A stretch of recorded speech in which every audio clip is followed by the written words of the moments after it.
Oh, well, thank you. Good to be here. This is the best garage that I've played today. So thank you. Yes, roaring applause from the audience. uh, Last week I hooked up with a cashier from Goodwill. Not much to look at, but gave a great secondhand job. Thank you. Thank you. I went to the store to buy some shampoo and conditioner. Accidentally bought 2 bottles of shampoo. So now I don't have to buy another bottle of shampoo until ever. I never have to buy shampoo again. You know who I feel bad for? People who are large but not in charge of anything. These poor sons of bitches. Definitely not in charge of their eating habits. I like sayings a lot. I think like when towns have sayings. Like New York is New York. If you can make it there, you can make it anywhere. I think Hollywood also needs a saying. Hollywood. If you can make it here, you've got some secrets. You've made some dark promises. Some backroom deals. Here's a saying. People like to say the best things in life are free. Yeah, so are the worst things. Cancer is free.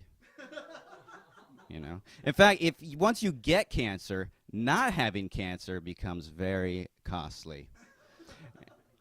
And I don't know, maybe it's just personal opinion, but I feel if you went around and asked all the societies in all the world what some of the best things in life are, not having cancer, top of the list. So I call it eating the pit because your tongue goes inside, you know what I mean? The thing. Hey, welcome to Sunday Morning Sessions. My name is Erik Excobar.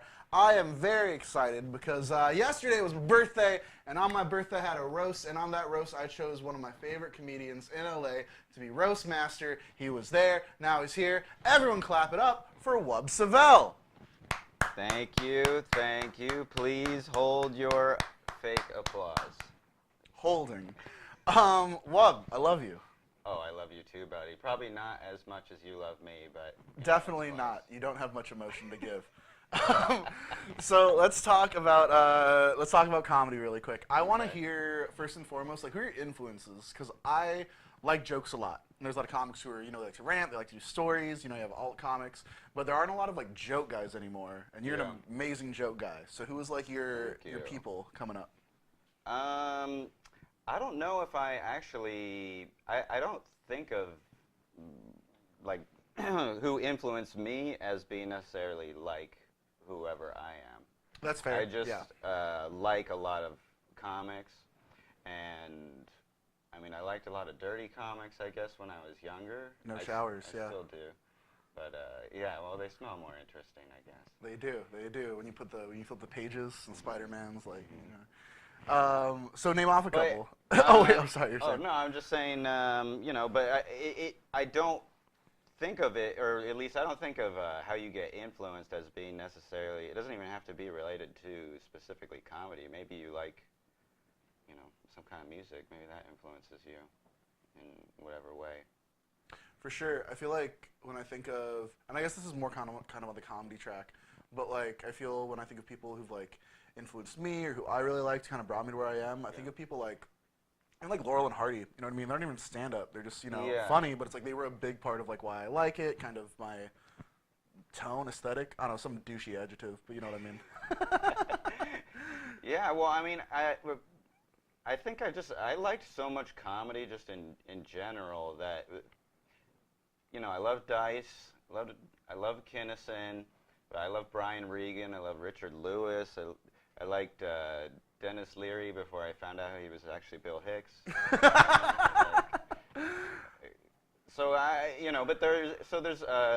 And then in terms of like actual just joke guys, I don't think you really get better than like Rodney Dangerfield. Word. Mm-hmm. You're throwing out a lot of like legends, like A lot of like 80s, even like early 90s guys. Yeah, well, I don't know how you consume comedy, but I always listen to a broad range of stuff. I mean, I watched Marx Brothers movies when I was a kid all the time. Yeah. I run an open really mic, so I wouldn't say I consume comedy at all. Or produce it. You've been there, yeah. Just produce it. So you talked about other things that kind of influence you outside of just like comics. Yeah. Tell me more about Wub Savell, the person. Like what do you do? What do you like kind of outside of the comedy world? Because I've known you like just as like a comic. You know what I mean? But like, what kind of music do you like? What kind of food do you like? What do you like to do? I mostly have no idea who you are, and I've known you for like 3 years. This is the opportunity to just learn something on more of a friend level than the weather's great. Yes, it is. F word. Good night. Like, let's have a drink. Well, I did a lot of martial arts for a long time, so that was a big thing with me, and so now I sometimes I teach a little bit, but that takes up an amount of hobbies, I guess, a large amount, because like I consider it like fitness, keeping yourself in shape or something like that is For like sure. all part of your endeavor.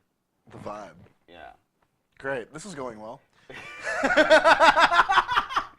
Well, music. I mean, I played music all through like high school and college. Can I and guess what after. bands you were into? Sure. All right. Sure. Give me a thumbs up or a thumbs down. Okay. Fish. I'll give it a thumb All right. sideways. I know where I'm going. Rush. No. You seem like a Rush guy. I think it's mostly because you look like someone who takes massive psychedelics. Well, I played drums. Oh. So I know why Neil people Peart. like Rush, but I don't like Rush. Why? I don't know. It's not. It just sounds pretentious, I guess. Oh, okay. Insert douchey adjective here. Yeah. Wait, so let me get a couple more. Led Zeppelin? Yeah, Zeppelin's cool. Thumbs up? Yeah, I'll give thumbs up. Great. Mm-hmm. Yo Gabba Gabba. I don't even know what that is. Good. You're in good company. Last but not least, I feel like, were you ever kind of into the Dave Matthews Band? That shirt but, and those glasses. I went to school in Virginia, and people loved them because they're from Charlottesville, I guess. Yeah. That's where the school was. By the states or the distance is in your car. Yeah, people were like super into Dave Matthews. I mean, they're great players and stuff, but I don't want to listen to that kind of music. For sure.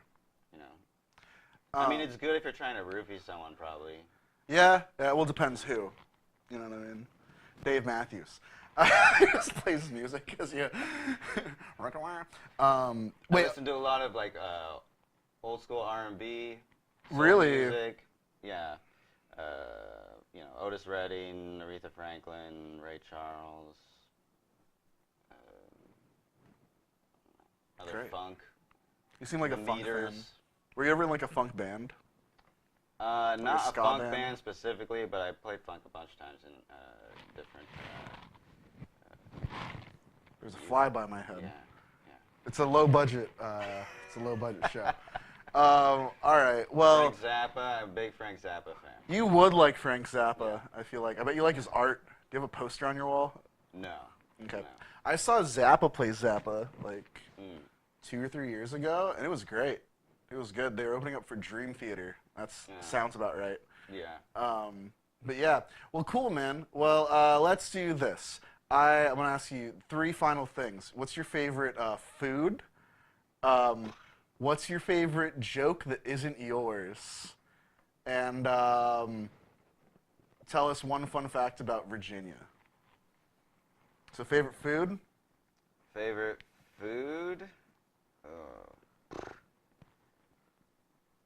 don't know.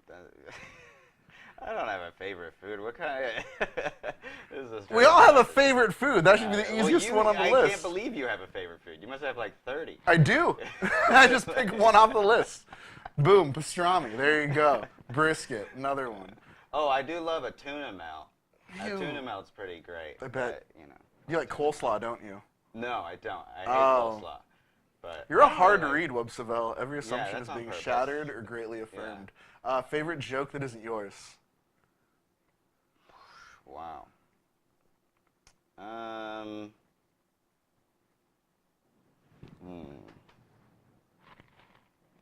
Favorite joke that isn't mine?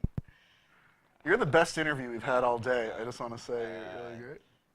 Well, I don't want to say someone's joke. Well, give him credit. Okay, it's by Ellen DeGeneres, I'm sure. No.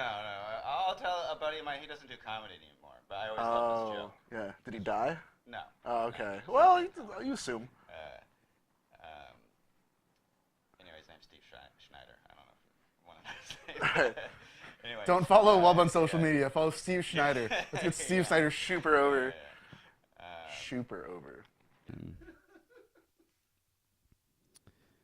Anyone see that Michael Jackson documentary, Leaving Neverland? Finally watched that. This is what I don't understand. Like, did anyone notice that Michael Jackson only molested white kids?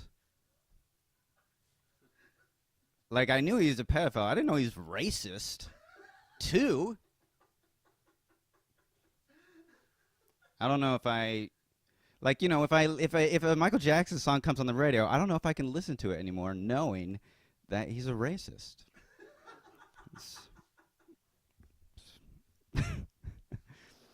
I lost my day job recently. Yeah.